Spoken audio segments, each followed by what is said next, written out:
ಇವತ್ತು ಸ್ನೇಹಿತರ ಜೊತೆ ಆಚೆ ಹೋಗಿ ಸಖತ್ತಾಗಿ ಮಜಾ ಮಾಡಿದೆ. ಏನಪ್ಪ ಅಂದರೆ ಬೆಳಗ್ಗೆ ಇಸ್ಕಾನ್ ಟೆಂಪಲ್ಗೆ ಹೋಗ್ಬೇಕಂತ 9:30ಗೆ ಸಡನ್ ಪ್ಲ್ಯಾನ್ ಆಯಿತು. ಸೊ ಅದರಿಂದ ಹೋಗ್ತಾ ಇದ್ವಿ ಹೊಸೂರಲ್ಲಿ. ಹಾಗೆ ಒಂದು ಖಾಲಿ ಬಸ್ ಬರ್ತಾ ಇತ್ತು. ಅದರಲ್ಲೂ ಬೆಂಗಳೂರಲ್ಲಿ ಖಾಲಿ ಬಸ್ ಸೀಟ್ ಸಿಗುತ್ತೋ ಅನ್ನೋ ಎಕ್ಸೈಟ್ಮೆಂಟಲ್ಲಿ ನಾನಂತೂ ಎಕ್ಸೈಟ್ಮೆಂಟ್ ಆದೆ. ಆಮೇಲೆ ಬಸ್ಸಲ್ಲಿ ಇದನ್ನ ನೋಡಿ ತುಂಬ ಖುಷಿ ಆಯಿತು.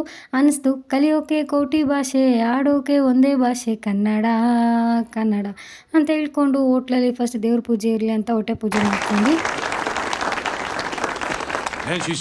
ಆಮೇಲೆ ನನಗೆ ಮಸಾಲೆ ದೋಸೆ ಮತ್ತು ನಮ್ಮ ಫ್ರೆಂಡ್ಸ್ ಇದೇ ರೀತಿ ಬೇರೆ ಬೇರೆ ಐಟಮ್ಸ್ಗಳು ತಿಂದ್ವಿ.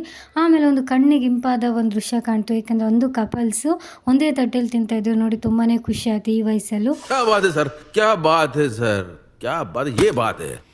ಆಮೇಲೆ ಹೋಗೋ ಬಸ್ ಹತ್ತಿದ್ವಿ. ಬಸ್ ಹತ್ತಾದ್ಮೇಲೆ ಟಿಕೆಟ್ ತೊಗೊಂಡ್ವಿ. ಟಿಕೆಟ್ ತೊಗೊಂಡಾದ್ಮೇಲೆ ಇಸ್ಕಾನ್ ಟೆಂಪಲ್ ಹತ್ರ ಇಳಿದು ಹಾಗೆ ಒಂದು ಸೆಲ್ಫಿ ಮೂಡ್ಗೆ ಹೋದ್ವಿ.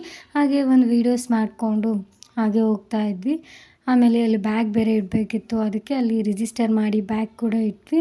ಆಮೇಲೆ ಅಲ್ಲಿ ನನಗೆ ನೋಡಿ ತುಂಬ ಇಷ್ಟ ಅಂದರೆ ಒಂದು ಸ್ಕೂಲ್ ಮಕ್ಕಳು ಟ್ರಿಪ್ಪಿಗೆ ಬಂದಿದ್ದರು ಚಿತ್ರದುರ್ಗದಿಂದ. ನೋಡಿ ತುಂಬ ಖುಷಿ ಆಯಿತು, ಚೆನ್ನಾಗಿ ಮಾತಾಡಿದ್ರು. ನಮಗೆ ಅಂದರೆ ಅವಾಗ ಹೋಗೋ ಮೂಮೆಂಟ್ಸ್ ಎಲ್ಲ ನಂಗೆ ನೆನಪಾಗ್ಬಿಡ್ತು.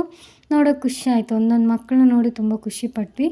ಎಲ್ಲರೂ ಚೆನ್ನಾಗಿ ಅಂದರೆ ವೀಡಿಯೋಗೆಲ್ಲ ಹಾಯ್ ಮಾಡ್ತಾಯಿದ್ರು. ಆಮೇಲೆ ಇಸ್ಕಾನ್ ಟೆಂಪಲ್ದು ಒಂದು ವ್ಯೂ ತೊಗೊಂಡೆ. ನನಗಿಷ್ಟ ಇದು, ಆದ್ದರಿಂದ ಇದನ್ನ ತೊಗೊಂಡೆ. ಯಾಕಪ್ಪ ನಾನು ಇಸ್ಕಾನ್ ಟೆಂಪಲ್ಗೆ ಪದೇ ಹೋಗ್ತೀನಿ ಅಂದರೆ ಮನುಷ್ಯನಿಗೆ 2 ರೀತಿಯ ಕಾಯಿಲೆ ಬರುತ್ತೆ. ಒಂದು ಮಾನಸಿಕ ಕಾಯಿಲೆ, ಒಂದು ದೈಹಿಕ ಕಾಯಿಲೆ. ದೈಹಿಕ ಕಾಯಿಲೆನ ಹಾಸ್ಪಿಟ್ಲಲ್ಲಿ ತೋರಿಸಿ ಆರಾಮ ಮಾಡ್ಕೋಬೋದು. ಆದರೆ ಮಾನಸಿಕ ಕಾಯಿಲೆನ ದೇವ್ರ ಹತ್ರ ಹೋಗಿಯೇ ಸರಿ ಮಾಡ್ಕೊಳ್ಳೋದು. ಆದ್ದರಿಂದ ನನಗೆ ಫೇವ್ರೆಟ್ ಪ್ಲೇಸ್ ಆಗಿರೋದ್ರಿಂದ ನಾನು ಪದೇ ಬರ್ತಿರ್ತೀನಿ. ಹಾಗೆ ಒಳಗಡೆ ದರ್ಶನ ಆದಮೇಲೆ ಅಲ್ಲಿ ಫೋಟೋಸ್ ಅಲೌಡ್ ಇಲ್ಲ, ಸೊ ನಾನು ತೆಗಿಲಿಲ್ಲ. ಆದ್ದರಿಂದ ದರ್ಶನ ಎಲ್ಲ ಮುಗಿಸ್ಕೊಂಡು ಅಲ್ಲೇ ಸ್ವಲ್ಪ ಕೂತ್ಕೊಂಡು ಬಂದ್ವಿ. ಇಲ್ಲಿ ನೋಡಿದ್ರೆ ಮಾನವಂದ್ರೆ ಅಂದರೆ ಚಿಕ್ಕ ವಯಸ್ಸಿಂದ ಹಿಡಿದು ಒಂದು ಸಾಯೋವರೆಗೂ ಹೇಗಿರ್ತಾನೆ ಅನ್ನೋ ಸ್ಟ್ಯಾಚ್ಯೂಸ್ ಎಲ್ಲ ಇತ್ತು. ನೋಡಿ ನಮಗೆ ಆಶ್ಚರ್ಯ ಆಯಿತು, ಇಷ್ಟಕ್ಕೆ ನಾವು ಅಷ್ಟು ಬಡ್ದಾಡ್ತೀವ ಲೈಫಲ್ಲಿ ಅನಿಸ್ಬಿಡ್ತು. ಆಮೇಲೆ ಬಂದಮೇಲೆ ಇಲ್ಲಿ ಒಂದು ಸಲ ವ್ಯೂ ನೋಡ್ಕೊಂಡ್ವಿ, ತುಂಬಾ ಚೆನ್ನಾಗಿತ್ತು. ಅದಾದಮೇಲೆ ಪ್ರಸಾದ ತೊಗೊಂಡ್ವಿ ನಾವೆಲ್ಲ. ಆಮೇಲೆ ಪ್ರಸಾದ ನಾವೆಲ್ಲ ತಿಂದ್ಕೊಂಡು ಎಂಜಾಯ್ ಮಾಡಿದ್ವಿ. ನನಗಂತೂ ತುಂಬ ಖುಷಿ ಆಯಿತು ಫ್ರೆಂಡ್ಸ್ ಜೊತೆ ಹೋಗಿ. ಆಮೇಲೆ ಊಟ ಮಾಡೋಣ ಅಂತ ಅಂದ್ಕೊಂಡ್ವಿ, ಬಟ್ ಪ್ರಸಾದಕ್ಕೆ ತುಂಬ ಜನ ಇದ್ದರು. ಸೊ ಅಲ್ಲೇ ಒಂದು ಪ್ಲೇಟ್ ಪಾನಿಪುರಿ ತೊಗೊಂಡು ಎಲ್ಲ ತಿಂದ್ವಿ. ಹಾಗೆ ಬರ್ತಾ ಇರಬೇಕಾದ್ರೆ ಅಲ್ಲಿ ಬಟ್ ಆಫರ್ ಇತ್ತು 50%. ಸೊ ನಾನು ಕೋಡ್ ತೊಗೊಂಡೆ 50% ಆಫ್ ಕೊಟ್ಟು.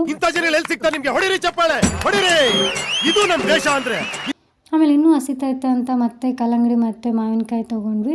ಬಂದಾದಮೇಲೆ ಓರಿಯನ್ ಮಾಲ್ಗೆ ಹೋದ್ವಿ. ಓರಿಯನ್ ಮಾಲಲ್ಲಿ ನನಗೆ ಇದ್ರ ಮೇಲೆ ಹೋಗೋದಂದ್ರೆ ತುಂಬ ಖುಷಿ. ಸೊ ಇದನ್ನೊಂದು ವೀಡಿಯೋ ಮಾಡ್ಕೊಂಡಾಗ ಹೊಟ್ಟೆ ಹಸಿತಿತ್ತು ಅಂತ ಮತ್ತೆ KFC ಕಾಂಬೋ ಆಫರ್ ತೊಗೊಂಡ್ವಿ ಎಲ್ಲ ದುಡ್ಡು ಹಾಕಿ.